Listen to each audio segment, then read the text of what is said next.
మనం వైజయంతి టాక్స్లో మాట్లాడుకుంటున్నాము. ఇవాళ గురు పౌర్ణమి మనకి దగ్గర పడుతుంది కదా. రేపు 10వ తారీఖు గురు పౌర్ణమి. అసలు గురు పౌర్ణమి అంటే ఏంటి, అది ఇంపార్టెంట్. ఎందుకు చేసుకుంటున్నాము, అది ఇంపార్టెంట్. మంగళాసురుడు అనే రాక్షసుడు వేదాలను ఎత్తుకుపోయి కలగాపులగం చేశాట. అలా కలగాపులగం అయిన వేదాలన్నింటినీ తీసుకుని వచ్చి వేదవ్యాసుల వారు 4 వేదాలుగా విభజించి వేటికి తగ్గట్టుగా వాటికి పెట్టాడు. అదే ఆషాఢ పౌర్ణమి నాడు. ఆయన పుట్టింది ఆషాఢ పౌర్ణమి నాడు. ఆయన పుట్టినరోజు ఆషాఢ పౌర్ణమి. ఆయన్ని మించిన గురువు లేదు కాబట్టి, ఎందుకు ఆయన్ని మించిన గురువు లేడు అని అంటే 4 వేదాలు రాయడమే కాకుండా ఆయన 18 పురాణాలు రాశారు కదా. అంత గొప్ప పని చేశారు కాబట్టి ఆయన పేరుతో వ్యాస పౌర్ణమి, గురు పౌర్ణమి అని చేశారు. గురు పౌర్ణమి అని ఎందుకు అన్నారంటే ఆయనే గురువు కాబట్టి గురు పౌర్ణమి అన్నారు. అది తీసుకుపోయి ఇప్పుడు అందరినీ గురువు అనేస్తున్నారు. అది చాలా చాలా తప్పు. ఎందుకనంటే గురువుగా భావించడం వేరండి, కానీ ఆయన్ని తీసుకుని వచ్చి ఆ పీఠం మీద కూర్చోపెట్టి ఆయనకి అలా వేరుగా పూజలు చేయడం అనేది కొంచెం తప్పు. ఇప్పుడు మనకి శృంగేరి పీఠం ఉంది, అది దక్షిణామ్నాయ పీఠం అంటారు. ఆయన్ని తీసుకొచ్చి గురువు పీఠం మీద కూర్చోబెట్టి మనం పూజ చేయట్లేదు కదా. ఆయన కంటే వీళ్ళందరూ గొప్ప కాదు. కంచి పరమాచార్య ఉన్నారు, ఆయన కంటే అందరూ గొప్ప కాదు. ఆయన శివస్వరూపం, శివుడు ఆయన రూపంలో వచ్చారు అనేది చెప్తారు. అమ్మవారే ఆయన రూపంలో వచ్చింది. ఇదంతా మన భావన అండి. వాళ్ళు మాత్రం గురువులుగానే వచ్చారు. వాళ్ళు చేసిన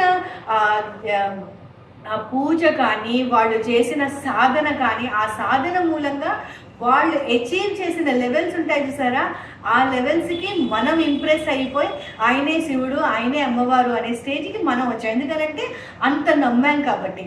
అంతే తప్పించే ప్రతి వాళ్ళని తీసుకొచ్చి గురువు అని, ప్రతి వాళ్ళని తీసుకొచ్చి గురుస్థానంలో కూర్చోపెట్టి పూజ చేయడం అన్నది చాలా తప్పు. అందుకని మనం ఆ పని చేయకూడదు. యాక్చువల్గా ఆది గురువు ఎవరు అని అంటారు అంటే దక్షిణామూర్తి. ఆ దక్షిణామూర్తి కంటే పెద్ద గురువు లేరు. ఆయన అసలు మనం పూజ చేయట్లా. హయగ్రీవుడు జ్ఞానానందమయం దేవం నిర్మలం స్ఫటికాకృతిం ఆధారం సర్వ విద్యానం హయగ్రీవం ఉపాసమే. అన్ని విద్యలకి ఆది మూలం హయగ్రీవుడు అంటారు. ఆయన్ని మనం చేయట్లా. అదేంటి, నేను పేర్లు చెప్పనండి. మిగతా వాళ్ళందరినీ తీసుకొచ్చి గురు పౌర్ణమి నాడు డెకరేషన్లు చేసేసి డబ్బులన్నీ పాల్పోసి చేస్తున్నారు. మనసులో భావన చాలా ఇంపార్టెంట్. గురు బలం అనేది చాలా ఇంపార్టెంట్. గురుబలానికి గురువు ఎప్పుడైతే మీరు ధ్యానం చేస్తారో ఆ గురుబలం మనకు వస్తుంది. గురుబలం దేనికి కావాలి? ఐశ్వర్యానికి, మన బుద్ధికి, ఐశ్వర్యానికి, చదువుకి.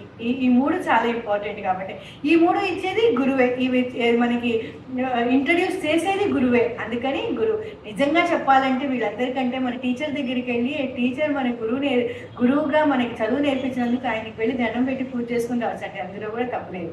కానీ అసలు వ్యాస పౌర్ణమి, వ్యాసాల వారు ఆయన చేసిన అచీవ్మెంట్స్ అన్నీ పౌర్ణమి నాడు కలిసి వచ్చినందువల్ల మనం గురు పౌర్ణమి చేసుకుంటాం.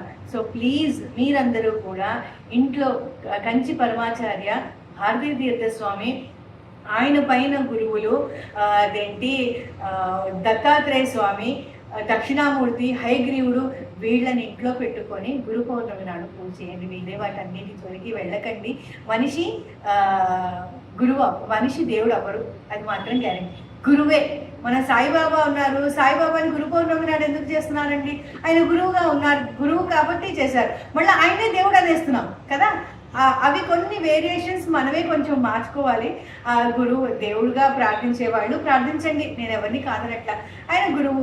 ఆ గురువు అన్నది దేనికి? ఒక దేవుడు ఏ దిశగా వెళ్తే నువ్వు దేవుడికి దగ్గర అవుతావు అనేది చెప్పేవాడే గురువు. అందుకని గురు పౌర్ణమి అంటే ఏంటి, గురువు అంటే ఏంటి అనేది మనకి క్లారిటీ మనం తెచ్చుకొని దానికి తగ్గట్టుగా పూజ చేసుకుంటే బాగుంటుంది అనేది మా అభిప్రాయం. థ్యాంక్ యూ అండి.